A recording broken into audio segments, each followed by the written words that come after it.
Boa noite a todos. Esperamos que todos estejam muito bem dentro da medida do possível e que a paz do nosso Senhor Jesus consiga encontrar descanso em nossos corações. Todos nós aqui na Terra temos provações, é algo que faz parte da nossa reencarnação. Vem junto com a reencarnação aqui nesse planeta. Provas que podem gerar sofrimentos, aflições e dores.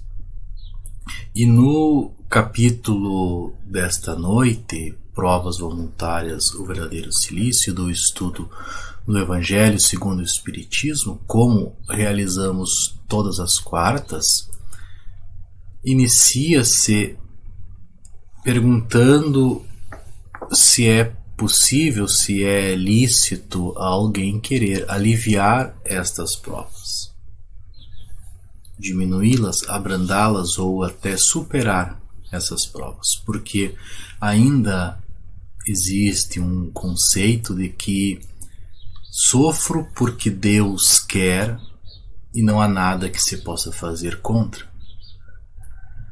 O meu sofrimento é uma vontade divina e eu devo aceitá-lo. E o Espírito que traz a mensagem desse capítulo, ele diz assim: a essa pergunta podemos adicionar algumas outras. É lícito àquele que se afoga cuidar de salvar-se? Aquele que tem um espinho cravado, é lícito que ele retire esse espinho? Ao que está doente, chamar um médico? Então, eu devo, sim, buscar a superação das minhas provas. Eu devo buscar vencê-las. Porque as provações, elas têm como objetivo exercitar a inteligência, tanto quanto a paciência e a resignação. As provas são justas. Elas derivam, obviamente, de uma causa. E sendo Deus justo, justo há que ser também esta causa. Pode-se muitas vezes que alguém já nasça numa posição penosa e difícil, precisamente para que se veja obrigado a procurar os meios de vencer estas dificuldades. A minha provação pode ser uma doença para que eu busque uma cura, para que eu mude comportamentos e busque uma cura. A minha provação pode ser correr o risco de desencarne por um afogamento para que eu aprenda a cuidar-me mais, a respeitar limites. Então a provação pode vir para que eu exercite o raciocínio a fim de aprender a superá-las. O mérito, ele vai consistir em sofrê-las sem reclamações, sem murmurar, sem reclamar das consequências desses maus que muitas vezes eu não consigo evitar, que acontecem pela força dos acontecimentos, pelas forças das leis divinas. Mérito está em perseverar na luta e em não se desesperar quando não somos bem sucedidos nessa tentativa de superação.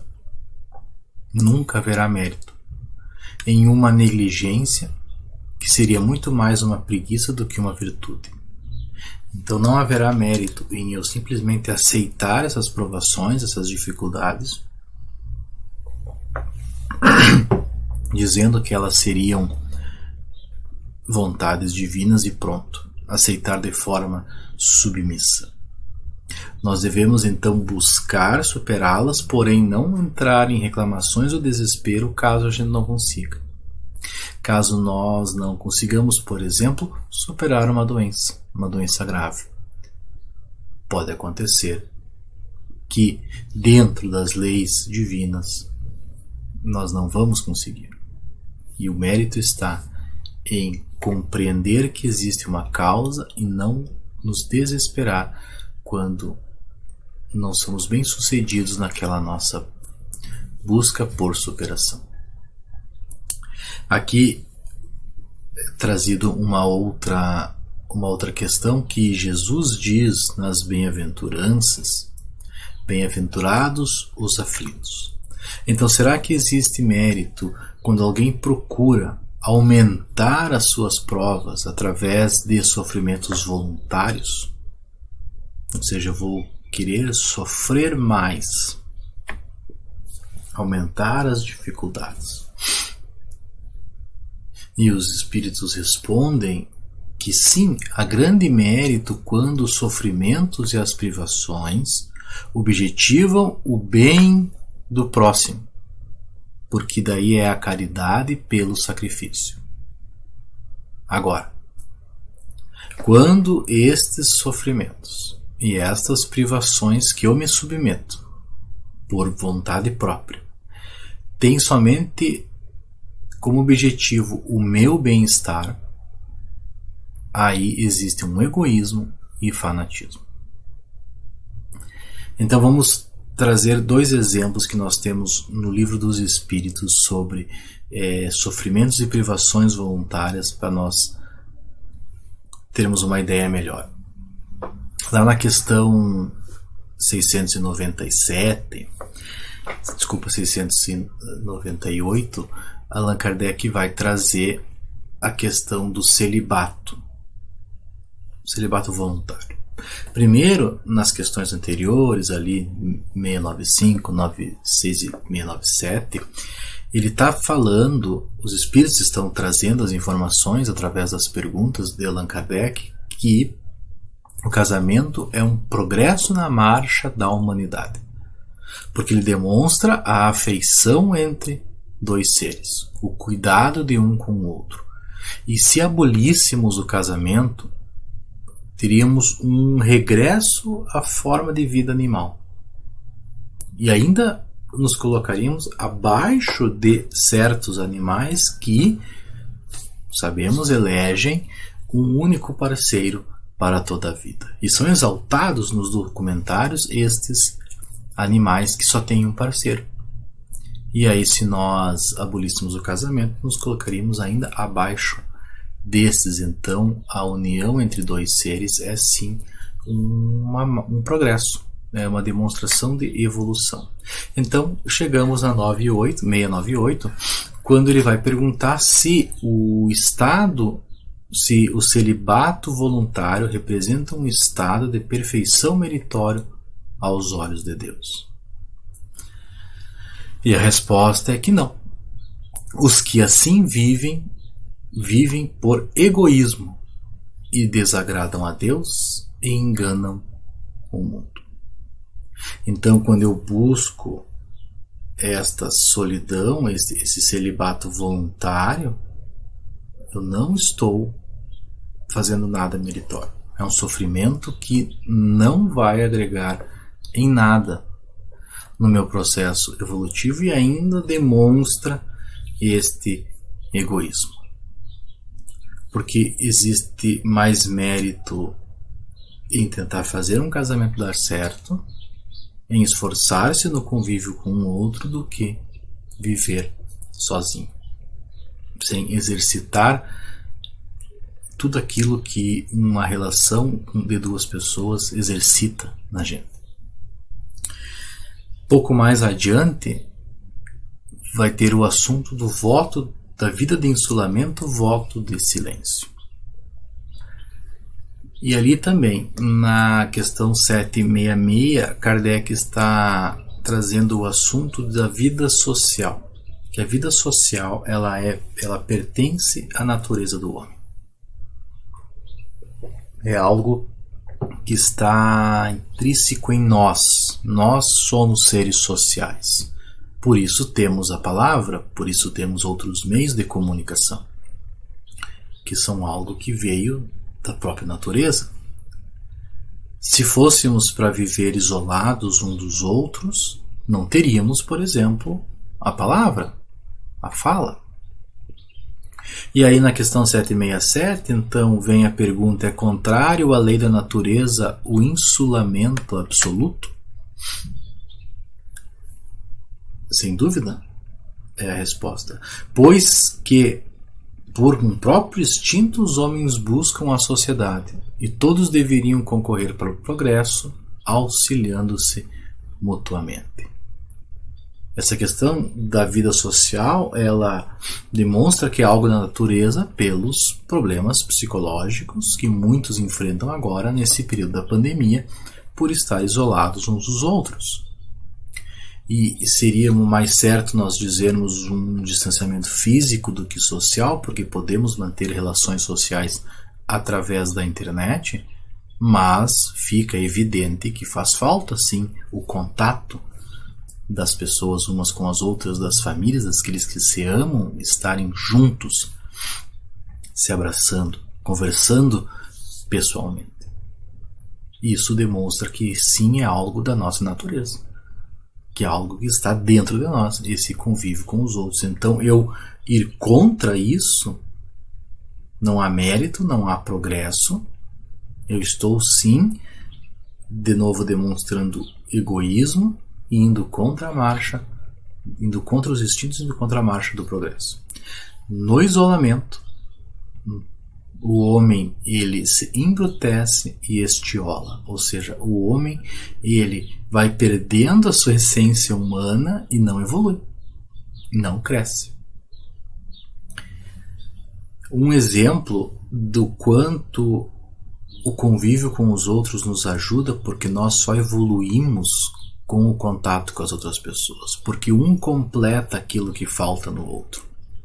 E um exemplo disso é os grupos de estudo espírita, que mesmo entre pessoas experientes e de anos de estudo na doutrina espírita, nós vamos ver alguém faz algum comentário, uma outra pessoa comenta sobre o assunto e aquele outro comentário muitas vezes complementa o meu ensinamento. Foi trazido um ponto de vista um pouco diferente, uma forma de pensar que eu não tinha ainda me dado conta, e aí o meu conhecimento vai aumentando. Então nós estudamos a doutrina espírita para nos tornarmos pessoas de bem e estudamos em grupo de estudo para que isso ocorra mais depressa. Porque se eu estudo sozinho, e às vezes é um pensamento que infelizmente já nos ocorreu e ainda vemos em pessoas que aprendo mais se eu estudar sozinho, que o grupo de estudos atrapalharia, é um pensamento extremamente equivocado, porque vamos pensar que a pessoa ela é contra o casamento, a pessoa quer viver nesse celibato voluntário. E aí ela está lendo o Livro dos Espíritos, quando ela chega naquelas questões, ela vai pular. Não, mas isso aqui não está certo, e ela pula. Se ela está num grupo de estudos, ela não vai pular, porque o grupo vai chegar nessa questão. E aí, com os comentários dos colegas, é muito provável que ela se dê conta de que o livro está certo, de que a doutrina espírita está correta ao dizer que o celibato vai contra a nossa natureza, vai contra a evolução. E aí então ela aprende mais depressa aquilo que talvez levaria anos para ela se dar conta sozinha. Então o insulamento ele não ajuda ninguém. Na questão 769 existe uma questão muito interessante, que Kardec vai perguntar se a vida social está na natureza, mas também os gostos, aquilo que as pessoas gostam de fazer, estão na natureza. Então será que é condenável alguém que faça esse insulamento absoluto, mas que cause-lhe satisfação, que ele goste de viver assim, isolado? E a resposta é que isso é uma satisfação egoísta, que muitos homens experimentam satisfação na embriaguez. E vamos aprovar isso? Ninguém pode agradar a Deus se escolhe uma vida em que não é útil a ninguém. Porque se nós somos seres sociais de natureza, evoluímos no contato um com o outro. No momento em que eu decido uma vida isolada, eu não estou sendo útil. E Deus não me colocaria na vida, não me permitiria uma reencarnação se não fosse para mim fazer algo de útil, mesmo que seja somente por mim, numa vida em que eu preciso superar questões. E normalmente, quando o ser quer superar as suas fraquezas, as suas más condutas, quer se tornar uma pessoa melhor, ele ajuda quem está em volta, torna-se uma pessoa útil. Então, uma vida de isolamento é uma vida que não tem utilidade. E aí, então, a questão, como nós já chegamos nesta conclusão, mas na 770, Kardec pergunta: o que pensar daqueles que vivem em absoluta reclusão, fugindo do perigoso contato do mundo? E a resposta é um duplo egoísmo. Mas e se a pessoa escolher esse isolamento porque ela quer sofrer? Ela acha que fez coisas erradas, ela quer expiação própria. Então eu vou me colocar nessa privação penosa, me castigando, me isolando de todo mundo. Fazer a maior soma de bem é que constitui a melhor expiação. Fazer mais bem do que mal é a melhor forma de nós expiarmos as nossas faltas. Aquele que, para evitar o mal, isola-se e acaba caindo em outro mal, porque esquece da lei de amor e de caridade. A lei maior, a lei principal, que nesse caso não poderia ser aplicada se eu estou isolado. Na 772, e aqui é uma questão que confronta muitas questões religiosas, algumas questões de algumas religiões, que o que pensar do voto de silêncio prescrito por algumas seitas desde a mais remota antiguidade. E aí os espíritos nos trazem que a palavra é um dom de Deus, um dom natural que Deus deu ao homem. Então Deus não vai condenar o uso da palavra, ele vai condenar o abuso da palavra. E existe uma questão: eu buscar um silêncio temporário, buscar aquietar-me, buscar um isolamento por algum período a fim de meditar, a fim de reorganizar minhas ideias, está excelente. Como diz na questão, torna o espírito mais livre para entrar em comunicação conosco, ou seja, com os espíritos. Então, nos momentos de silêncio, de meditação, eu consigo uma comunicação melhor com os espíritos superiores. Um exemplo muito claro de Paulo de Tarso, na obra Paulo e Estevão, quando ele converte-se ao cristianismo, decide iniciar suas pregações. É óbvio que não vai ser fácil, não há como você sair de perseguidor de cristãos para divulgador do cristianismo do dia para a noite, como se um interruptor fosse ligado. Era necessário uma construção interna primeiro dessas novas ideias de Paulo para depois ele colocar em prática. Então ele vai buscar o deserto de Palmira. E ele tem a frase: tenho necessidade de meditação. Então ele precisava de um tempo de silêncio para ir construindo aquele cristianismo primeiro dentro dele. Então ele fica 3 anos trabalhando no deserto. E nem é totalmente isolado, na companhia de um casal de amigos. Mas depois ele volta ao campo de ação e trabalha diariamente junto com todos os outros. Então aí tudo bem. Mas o voto de silêncio não tem utilidade nenhuma. O voto de silêncio, ele é um desperdício do tempo da pessoa. Pode até ter uma boa intenção. Posso até achar que estou fazendo um bem, como normalmente acontece. Mas é um engano, porque a pessoa não conseguiu compreender a lei de Deus. Se a lei de Deus é amar ao próximo, eu não posso achar que estou cumprindo essa lei em isolamento. Porque esse isolamento, esse voto de silêncio, ele acaba privando o homem das relações sociais que poderiam facultar-lhe as oportunidades de fazer o bem e de cumprir a lei do progresso. Ou seja, eu não cresço, não evoluo e também não consigo ajudar ninguém. Então isso seria, na verdade, fugir das provas. Isolar-se, não buscar o convívio com outras pessoas, é fugir das minhas provações, é fugir da evolução. Estou, na verdade, adiando o meu compromisso. Estou colocando as minhas provas mais para frente, aonde elas virão novamente, porém mais complicadas, como normalmente acontece.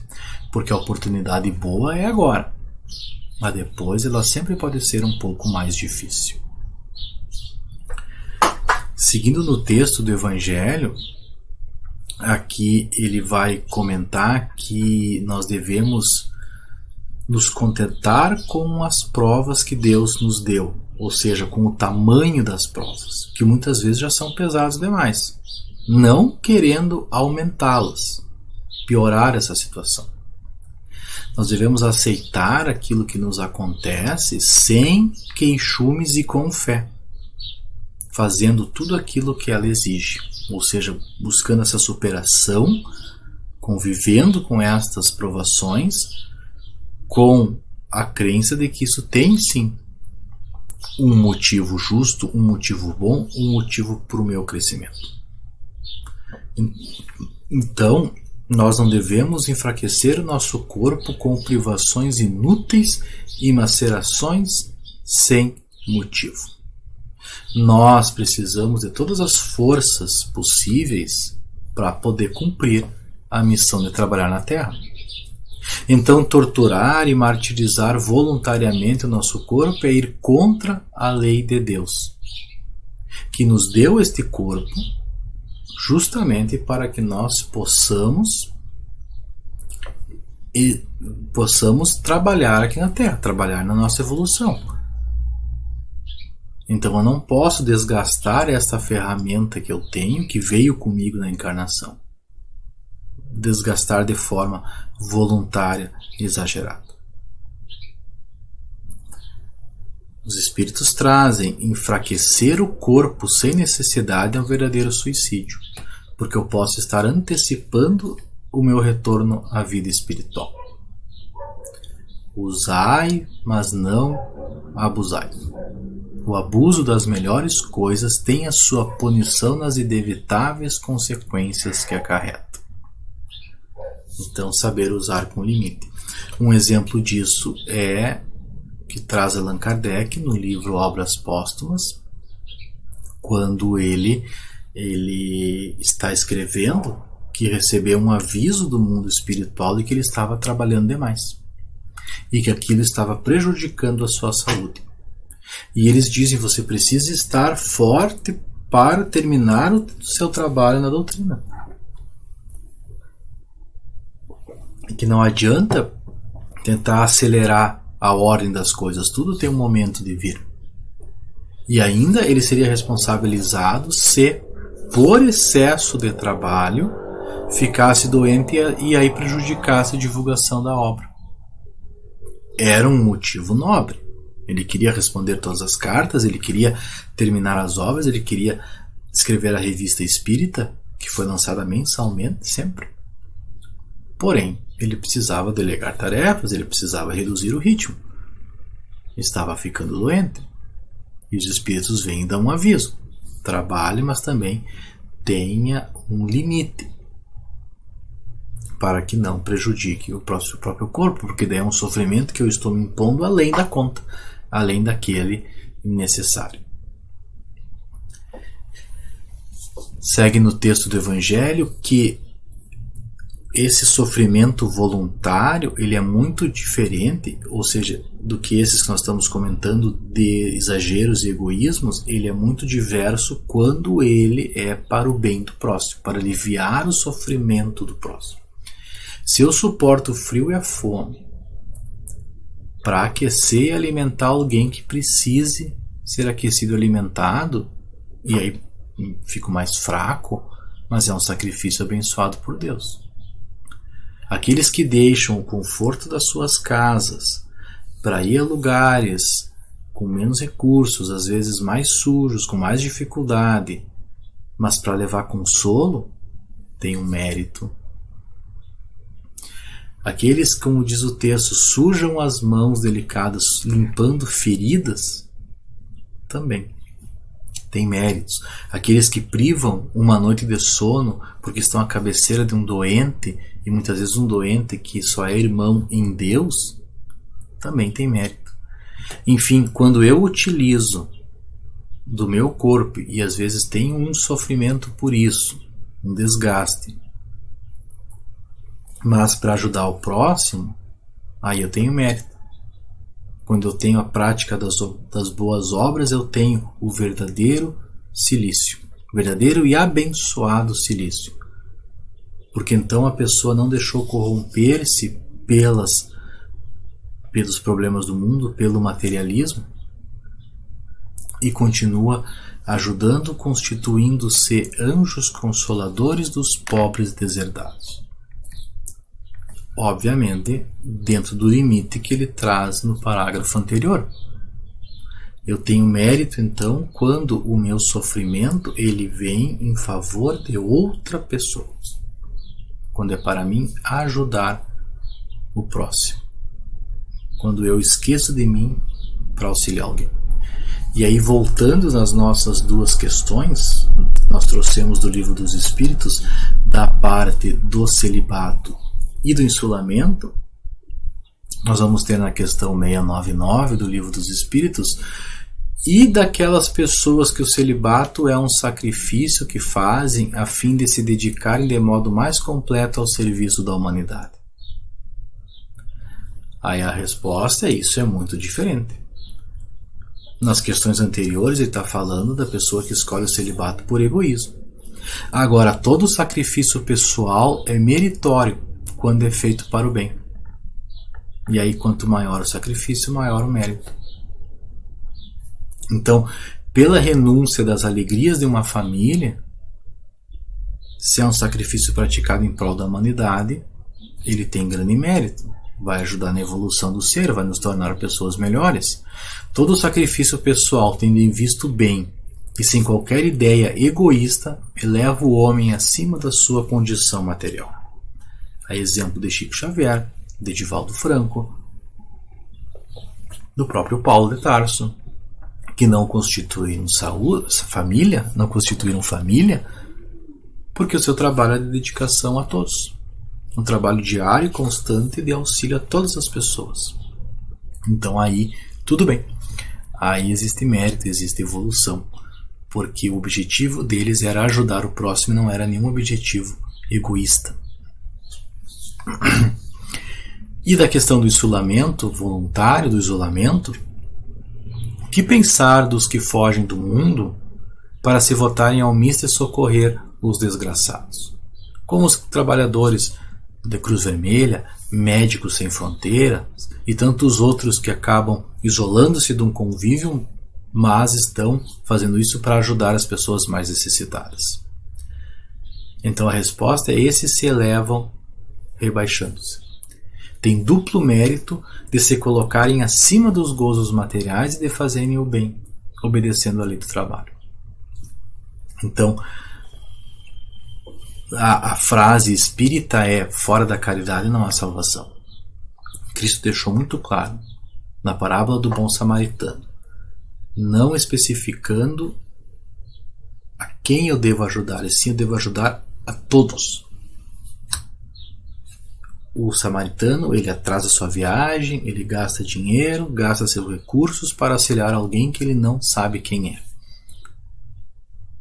Então Jesus demonstra que isso é seguir a lei de Deus. Esse é fazer um mandamento maior e evoluir.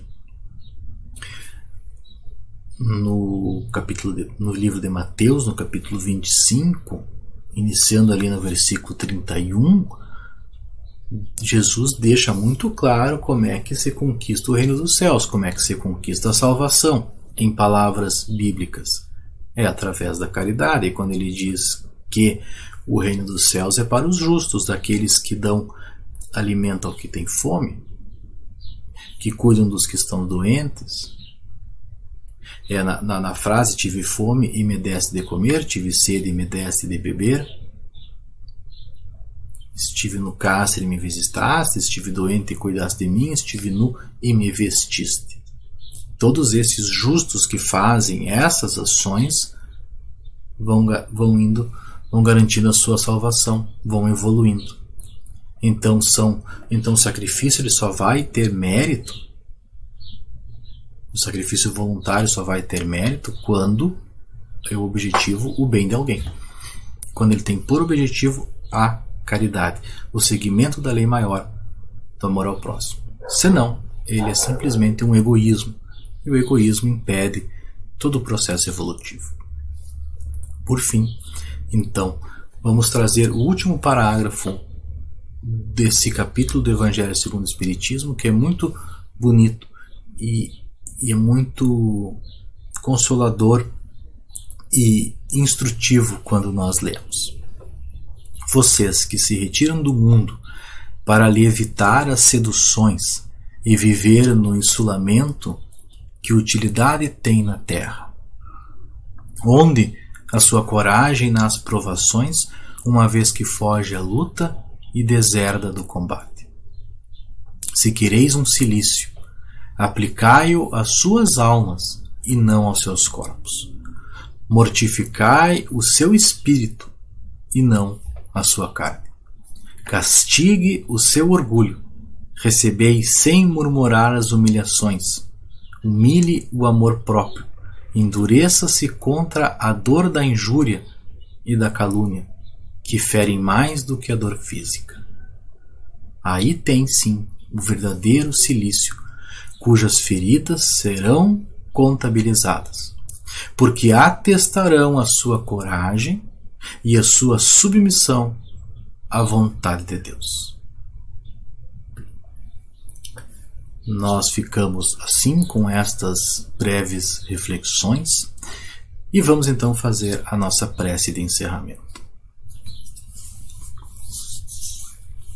Senhor Jesus, te agradecemos imensamente por mais esta oportunidade, agradecemos por ainda continuarmos com as possibilidades de executar essa tarefa que tanto nos agrada, e que as suas bênçãos possam estender-se a todos os seres que buscam essa melhoria, que buscam esse crescimento, e que sua luz possa iluminar aqueles que ainda adormecem para as questões verdadeiras, para as questões espirituais, para que todos possam um dia compreender a sua lei, a lei de amor, a lei de caridade, e praticá-la sem hesitação, praticá-la dentro das mais amplas possibilidades, seguindo aqui na Terra, fazendo da nossa vida um exemplo daquilo que o Senhor nos ensinou e que o Senhor exemplificou a cada dia que esteve aqui do nosso lado. Que possamos seguir em paz com a sua bênção. Que assim seja.